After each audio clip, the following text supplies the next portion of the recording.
Hi, my name is Richard Cranefield. It's the 4th of January 2010. I'm 35 years old and I live just outside London in the UK. About 3 months ago, on October the 7th, I was diagnosed with hairy cell leukemia, and today I started my chemotherapy. In the run-up to starting chemotherapy, I've had a look online on YouTube and various other video sharing websites to see if anyone with hairy cell leukemia has documented their way through the form of chemotherapy that I'm being given. I found lots of people that are doing video blogs and writing diaries of chemotherapy.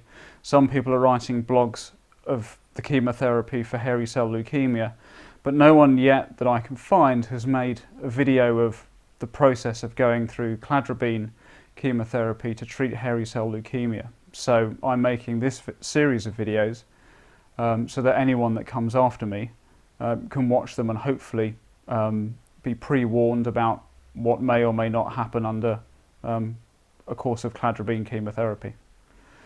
Today was my first shot at it. The process is quite simple. After I'd filled in all the consent forms that are required here in the UK and been taken through what the possible side effects were, rather than it being an intravenous or a central line form of chemotherapy that requires sitting around for hours on end whilst the drug is dripped into you, it's two very simple subcutaneous injections.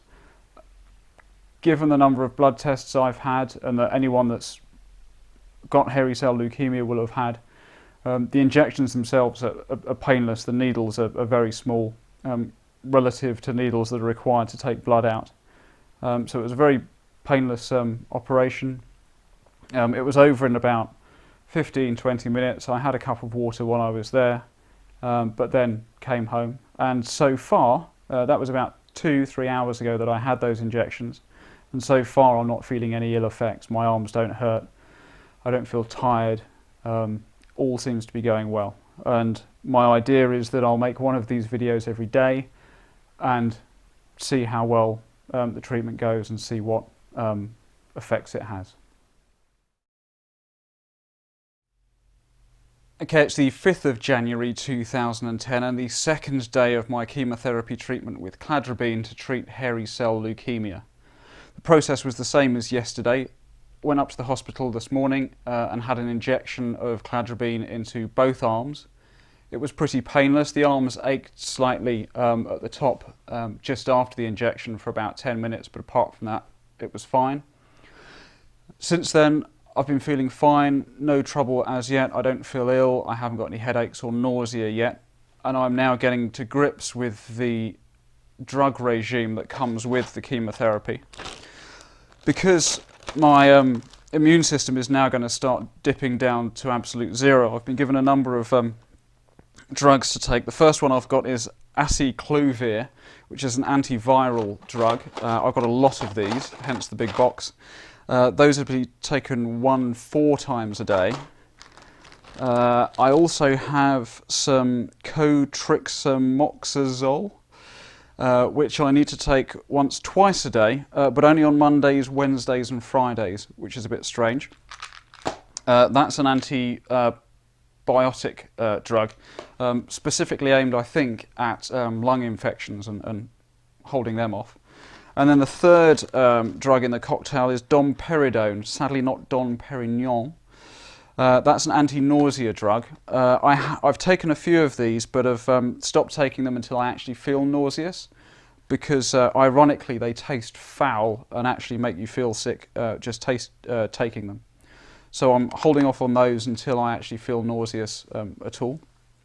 And the rest of it, it's just a case of keeping on tabs of which to take when, and just popping them. None of them seem to have had any side effects as yet. So that's day 2 out of the way. I'm going to rest up for the rest of the afternoon, watch a bit of television, and we'll see how we go on day 3. It's now the 6th of January 2010 and day 3 of my Cladribine chemotherapy treatment.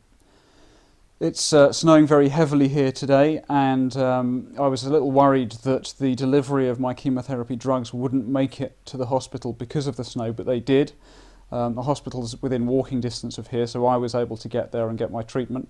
And thankfully, even though it's snowing heavily still, all of the drugs for the rest of the week are at the hospital, which is a bit of a relief because it's not good to stop a chemotherapy treatment halfway through. I don't know what that would mean. I don't think I could just pick it up next week. I think we'd have to wait for my body to get rid of this lot and then try the therapy again in 6 months, which really isn't what I wanted. So that's good. The drugs are all there. Today's treatment went much the same as yesterday. An injection into both arms. The injection into the left arm was fine, no problem there. The one into the right arm did cause a bit of, not pain, but sort of discomfort, a very odd feeling in my lower arm whilst the stuff was being injected, but after that it was fine. Bloods were also taken today to do a full blood test to see whether the Cladribine is having any effect on the white blood cells and on my platelets. The blood test, I've had a lot of them so far, and they've all been pretty painless. It's a little uncomfortable, a little scratch. This one stung quite a bit, and I don't know whether that's an effect of the Cladribine or if that's just bad luck. But it still stings a little now. Apart from that, everything's fine. I don't feel unwell. I haven't had any nausea. I just feel quite tired. Every now and then I get a sensation of real tiredness behind the eyes, but that passes after a while, so that's fine. And I'm drinking 6 pints of water a day to try and help my kidneys get rid of all of the dead cells that the Cladribine hopefully is creating. So in order to wash them out of the system, I'm drinking 6 pints of water a day, which means that I'm frequently going to the loo. But apart from that, it's all going well, and hopefully tomorrow and Friday's injections will be the same. Okay, it's now the 7th of January 2010, and my 4th day of chemotherapy on Cladribine for Hairy Cell Leukaemia. It's been a bit of an interesting day. After last week's been pretty good. Today has been a bit more awkward.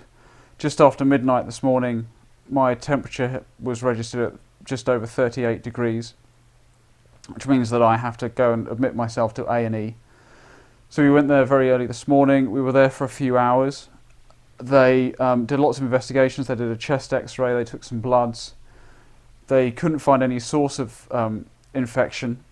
They also monitored my temperature, and it dropped down to about 37.5, which is good. They gave me a saline drip and also some intravenous paracetamol. After that, any of the kind of little shivering feverishness that I had been feeling had gone away. So we came back home. We got back home about 5 o'clock and went to bed, and got up again this morning to go back into hospital to have the 4th set of injections. That went fine. Usual slight discomfort in both arms, but nothing to worry about really. I do now just feel very, very tired, having been up all night in A&E. They told me, whilst they gave me a paracetamol drip to try and calm the fever, the advice has been that if I do have a high temperature, again, not to take paracetamol to try and reduce it, because that will just mask whatever the fever is that's causing it, and I'd rather have a kind of unmasked idea of what's going on in my body. And I've now got a letter to present to A&E. If it happens again that my temperature goes up over 38 degrees, then they'll admit me immediately and start intravenous antibiotics. So we're carefully monitoring my temperature still now, and hopefully it won't go up. Although blood tests that were taken yesterday, this morning, and about lunchtime today show that my neutrophil count has dropped significantly. So, which is to be expected. It means the drugs are working, but it means that I'm now in that area where I'm massively, massively prone to infection or fever. So I'm going to go and get some sleep now, and fingers crossed that I can keep my temperature down and stay free from fever. If anything, it's expected that I will be hospitalised at some point, but I'd like to try and see if I can make it through till next week before that happens. So that's it for today.